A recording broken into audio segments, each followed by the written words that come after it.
Então é o seguinte, quero falar agora então alguns pontos, algumas coisas que você pode fazer no seu dia a dia para ter mais intimidade com Deus. A primeira delas é aquilo que eu acabei de fazer, ler a Bíblia. Gente, aqui tem tudo, absolutamente tudo que você precisa para viver uma vida bem-sucedida. Aqui tem sobre finanças, aqui tem sobre família, aqui tem sobre relacionamentos, aqui tem sobre casa, sobre mulher, sobre homem, sobre o dever de cada um e assim por diante. Tem sobre buscar a Deus, mais importante, né? Enfim, tudo. Às vezes não vai ter aquela resposta específica que você precisa, tipo, Deus, aonde que eu vou trabalhar? Qual faculdade eu vou fazer? Ou com quem eu vou me casar? Talvez não tenha resposta para isso especificamente, mas isso você busca em Deus e ele te responde. Mas as coisas mais gerais da vida você encontra aqui, lendo a palavra. Ela é viva, ela é eficaz. E o que eu acho mais engraçado, assim, mais legal sobre a palavra é que passou-se mais de 2000 anos desde que os autores, todos os autores inspirados por Deus, escreveram isso e ainda hoje é relevante. Ainda hoje você encontra tudo aqui, você consegue ter uma aplicabilidade na vida de hoje, nas questões que a gente vive. Então, a primeira coisa que você deve fazer para ter mais intimidade com Deus é abrir a sua Bíblia todos os dias. Às vezes pode parecer difícil ou chato ou maçante ler a palavra, mas é porque você não tem costume, é porque você não pegou o gosto. Quando você pega o gosto de ler a palavra, você não consegue viver sem, porque é o alimento espiritual para todo dia. Então, algumas diquinhas aí para você ler a Bíblia, né? Ter sempre um horário para isso. Pedir ajuda do Espírito Santo antes de ler, porque se você abre só como um livro para ler, você não vai entender bolhufas. Você precisa da revelação do Espírito Santo. Então você tem que pedir para ele ler junto com você. E ele vai te ajudar a entender aquilo que você precisa entender agora. É o que eu estava pensando há uns minutinhos atrás, quando eu estava fazendo esse estudo, eu pensei, nossa Senhor, eu amo tanto essa palavra, eu quero saber tudo, eu quero estudar tudo, eu quero, sabe, passar por cada versículo, cada palavra, cada coisinha, porque tem tanto, mais tanta coisa que eu ainda não sei e que existe, né, escondido na sua palavra, que eu quero comer tudo, sabe assim? Sabe aquele banquete que você tá faminto e a tua barriga tá tipo, o umbigo tá lá nas costas de tanta fome que você tem, e aí você acaba comendo tudo e depois tá até passando mal. Esse é o banquete que Deus tem preparado para nós através da palavra. Enfim, eu posso falar aqui por horas sobre a Bíblia, né? Mas esse é o primeiro ponto que faz você estar mais em intimidade com Ele. Porque, afinal, isso aqui, esse tijolo aqui, inclusive essa Bíblia aqui é maravilhosa. Vou deixar, inclusive, o link dela na descrição para você. É uma Bíblia de estudo perfeita, perfeita, perfeita. Versão NVI, que todo mundo consegue entender, não é aquela versão difícil. Ah, talvez você não consiga ler a Bíblia porque você está tentando ler em uma versão muito clássica, muito difícil de ler. Existem versões um pouco mais modernas que você consegue entender e ter gosto pela palavra. Enfim, o que eu ia dizer é que a palavra tem um versículo que fala que ela é inspirada por Deus. Ou seja, Deus inspirou os autores a escreverem aquilo que ele estava na mente dele, de Deus. Então, os autores conseguiram colocar no papel tudo que está na mente do Senhor. Então, a Bíblia, obviamente, é um livro que, se você abrir, Deus vai falar com você, porque é o que está na mente dele. São as palavras impressas, escritas do Senhor. Então, esse é o primeiro passo para você ter mais intimidade com Deus. O segundo ponto para você ter mais intimidade com Deus é oração. Há um tempo atrás, Deus me deu uma palavra onde aquilo que eu precisava era jejum, oração e palavra. São as três principais bases do cristão que precisa ser acionado aí na nossa vida. Então eu falava que era JOP. J de jejum, O de oração e P de palavra. JOP. Agora eu tô falando então da oração. Oração basicamente é você falar com Deus. Na raiz da palavra oração significa conversar, falar. Então, basicamente é você falar com Deus. Abrir sua boca e falar o que você está sentindo, o que você está pensando, como foi o seu dia. Para você criar mais intimidade com Deus, você precisa conversar com Ele. Sabe quando você vai querer fazer amizade com alguém? E aí você precisa saber do que a pessoa gosta, você precisa conversar sobre os assuntos que interessam aquela pessoa para você criar uma conexão. É a mesma coisa com Deus. Você precisa conversar com ele para trocar intimidade. Você só cria intimidade com um amigo quando você conversa com ele e tem essa troca de intimidade. Então, com Deus é a mesma coisa. É um pouco mais difícil, entre aspas, porque a gente não vê Deus, né, em forma humana, assim. Ele é um espírito, então a gente precisa conversar com ele, mas como se ele estivesse aqui na tua frente.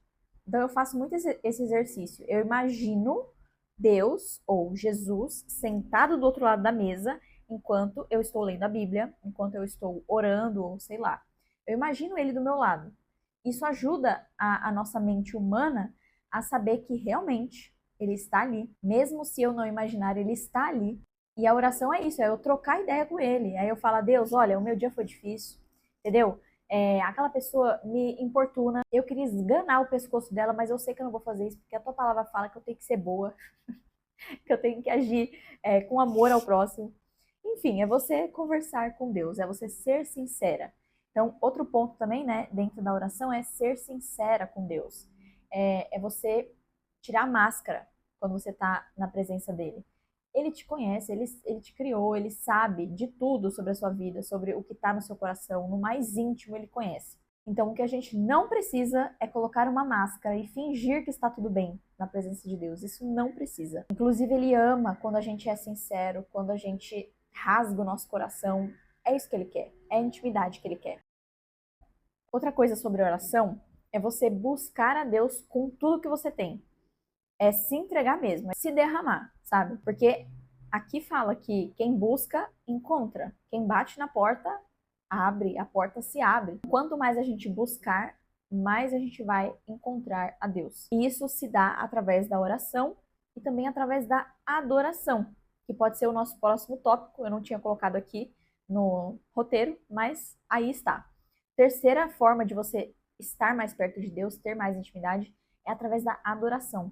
É você não só orar pedindo coisas ou falando como foi o seu dia ou sei lá, qualquer outra coisa, mas você adorando a Deus. É você reconhecer quem ele é, reconhecer a santidade dele, reconhecer que ele é grande, que ele é onisciente, que ele é onipotente. Então, às vezes também é você colocar uma música e simplesmente estar ali, sabe? Derramar seu coração, cantar como se não houvesse amanhã. Então, a adoração, ela ganha o coração de Deus, sabe? Deus, ele quer isso, ele quer a sua entrega. Ele não quer ofertas e dízimos e dinheiro e sei lá, mas ele quer o seu coração. A oferta e o dízimo e, sabe, essas coisas, esses sacrifícios que a gente faz, o jejum, que também é o próximo tópico que eu vou falar, são sacrifícios que Deus se agrada, ele gosta, mas ele vê o coração por detrás desse ato, sabe? Ele quer ver a intenção do nosso coração através dessas coisas. Então, a adoração é o terceiro ponto de como você pode estar mais próximo, mais íntimo de Deus. O quarto que eu falei é o jejum. O jejum, ele faz parte daquele método que eu falei, o JOP, né? O J é de jejum. O jejum, ele não é você ficar sem redes sociais ou se sacrificar de televisão, sacrificar de fofocar. Jejum, na Bíblia, significa você se abster de comida. Isso eu aprendi no livro A Cultura do Jejum, do Luciano Subirá. Inclusive, eu recomendo muito. Vou deixar o link aqui embaixo, caso você quiser adquirir e ler. É uma leitura muito rica. Eu aprendi horrores sobre o jejum, as práticas, os tipos, as formas, como fazer, como entrar e como finalizar. Então, é basicamente você tirar algum alimento, ou tirar alguma refeição, ou tirar tudo por algum tempo e se dedicar às outras disciplinas espirituais, que é a oração, a leitura da palavra, né, e a adoração. Então é você sacrificar a sua carne, matar o desejo da sua carne para poder buscar a Deus. Então essa é uma prática muito comum na Bíblia. Depois você pode procurar esse livro e você entende um pouco mais sobre como que funciona o jejum. Mas basicamente o que eu tenho feito na minha vida, na minha semana, assim, eu tenho tirado pelo menos uma refeição por semana. Eu tô começando assim, porque antes eu fazia tudo errado, gente. Eu não fazia jejum da forma que é para ser feita. Eu fazia de vez em quando esse tipo de jejum, que é o jejum certo. Eu fazia mais jejum de detox, né, de redes sociais e tudo mais. eu considerava como um jejum. Espero que Deus tenha recebido, porque a intenção do meu coração era realmente essa. Mas eu aprendi com ele, com esse livro, que o jejum bíblico mesmo não é você ficar sem rede social. Isso pode ser feito junto, mas um não substitui o outro, tá? Então é basicamente isso. E isso vai te aproximar de Deus. Quantos e quantos testemunhos a gente vê aí de pessoas que têm o seu romper, né? Tem a sua busca mais intensa por Deus a partir de um jejum. Então, essa é uma prática que não é obrigatória, que Jesus não fala assim, ó, você tem que praticar o jejum. Mas ele instrui a fazer. Ele mesmo, Jesus mesmo, fez, né? O jejum do deserto e tudo mais. Então, façam um jejum também. Coloquem isso como disciplina na sua vida espiritual, que você vai ter mais intimidade com Deus. O quinto ponto é o soaking. Soaking, em inglês, significa, sabe uma esponja? Quando você molha ela e aí ela fica encharcada. Soaking é basicamente essa expressão, de você sugar da presença de Deus e ficar ali.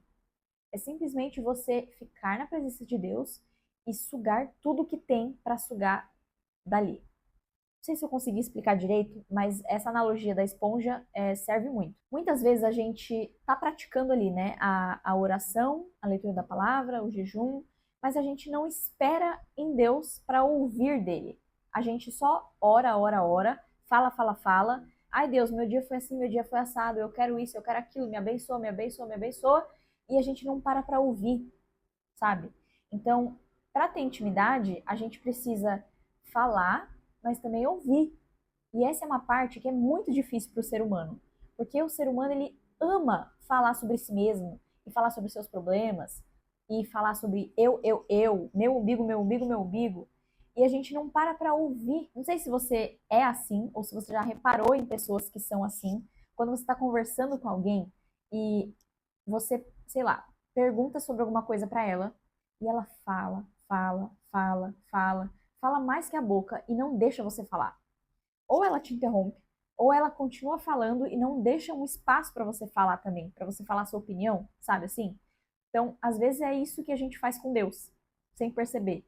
A gente fala, fala, fala muito e não para ouvir. Uma boa prática para a gente fazer isso é a gente colocar no YouTube instrumental gospel, tipo um fundinho musical, sabe? Um fundinho instrumental. E apenas fica lá. Tipo, fica em silêncio, respira fundo, presta atenção na presença dele, foca ali naquele momento e ouve aquilo que o Senhor tem. Essa é uma prática que é muito difícil, porque requer foco, concentração na presença de Deus, mas a gente vai construindo aos poucos. Esse mundo ele tá cheio de vozes e informações e sabe, muito conteúdo rolando na internet. Então, quem não tem redes sociais, eu acho que consegue ouvir mais a voz de Deus, sabe assim? Porque a gente fica tanto aqui assim, ó, e fica vendo muitos vídeos no YouTube, fica vendo a vida de muita gente, ouve muitas pessoas e esquece de ouvir a Deus. Então, às vezes, a gente tem que equalizar, sabe? Na mesa de som, a gente tem que equalizar a voz do Senhor na nossa vida. A voz de terceiros muitas vezes está aqui, ó, e a voz de Deus está aqui. Você ouve cada vez menos a voz de Deus e mais a voz das pessoas. Então, a opinião da sua mãe, do seu pai, do seu esposo, da sua mulher, vale muito mais do que a voz de Deus? Não deveria, né? Então, esse momento de soaking é um momento que a gente ouve a voz de Deus e entende aquilo que ele tem para nós, muito mais do que aquilo, do que a opinião dos outros. E o último ponto que eu queria fechar aqui essa parte do vídeo para eu continuar na minha vida aqui na minha rotina é a meditação. Então todas essas práticas, esses hábitos, eles são básicos, mas a gente muitas vezes não pratica eles direito. Eu mesma tô falando por mim, tá? Eu tô falando para você, mas falando para mim também. Tem dias que eu não faço soaking, inclusive faz alguns dias que eu não faço isso. Então a gente peca muitas vezes no básico, sabe? E quer alguma pílula mágica, não vai funcionar. Então a gente precisa ser consistente no básico, na leitura da Bíblia, na oração, no jejum, no soaking, na adoração e por último na meditação. Meditar na raiz da palavra hebraica é murmurar para si mesmo. Sabe quando você está brigando com alguém no pensamento? Você tá, tipo assim, fazendo uma ceninha na tua cabeça, onde você tá falando os seus argumentos pra pessoa e a pessoa tá rebatendo, aí você fica lá. Você parece um maluco? Quem nunca? Eu sempre, gente. Eu sempre fico criando situações na minha cabeça e eu fico falando, tipo, murmurando pra mim mesma. E é exatamente isso que é meditação. A gente tá meditando nas coisas erradas. Tá meditando nos nossos problemas ao invés de meditar na palavra de Deus. Faz esse exercício pelo menos uma vez por dia. Na tua leitura bíblica, alguma coisa te chamou a atenção? Pega esse versículo, escreve num post-it, cola em algum lugar que você vai ver durante o seu dia e medita nisso, sabe? Se faça perguntas. Força a sua mente a questionar a palavra de Deus, a questionar aquilo que você leu, a questionar o que aquilo pode se aplicar à sua vida.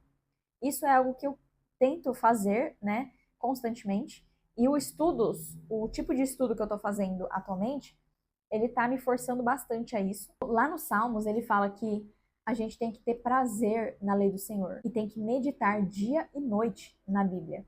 Então imagina assim, dia e noite, ele quer dizer não só um momento durante o dia e não só um momento durante a noite. Dia e noite, essa expressão quer dizer o dia todo, é tipo a todo momento. Manhã, tarde e noite, gente. Não é só um momentinho lá do meu dia, no meu devocional, que eu oro e penso sobre aquilo. É o dia inteiro. Então é a todo momento, em todas as suas circunstâncias, coisas da vida, a gente está pensando no que a palavra diz sobre aquela situação, sabe? Então às vezes você está em uma situação financeira apertada e você pensa, Senhor, o que o Senhor pensa sobre o dinheiro? O que o Senhor pensa sobre vida financeira? O que o Senhor pensa sobre família? O que o Senhor pensa sobre casamento? Então isso força a gente a meditar na palavra. Enfim, esse então é o sexto ponto, o sexto hábito, digamos assim, né? Tudo isso aqui é hábito. Ler a Bíblia é hábito todo dia. Se você não lê todo dia, é como se você não se alimentasse todo dia. Você come, né? Todo dia, você toma o seu whey todo dia, você come seu café da manhã, almoça, janta. Então a gente tem que comer a palavra todo dia também. É o nosso alimento espiritual. Oração também. Você conversa com seu marido, com a sua esposa todo dia, né? Então, você conversa com Deus todo dia também. A adoração também é um hábito diário. A gente tem que colocar ali uma música, um louvor e se entregar aos pés de Deus diariamente. Jejum também. Não diariamente, mas pode ser uma vez por semana, como eu estou fazendo, ou uma vez por mês, sei lá. Aí você escolhe a sua frequência com Deus aí, porque não é obrigatório. E na Bíblia também não fala, jejuais uma vez ao mês. Jejuais 3 vezes por dia. Soaking também deve ser um hábito para gente, não só orar, mas ouvir de Deus. E meditar também deve ser diariamente. Na leitura que você fez no dia, para e medita, certo? Então já deu aqui, pelo meu vídeo aqui, deu 24 minutos. Eu vou calar a boca nesse momento para viver minha vida, tá?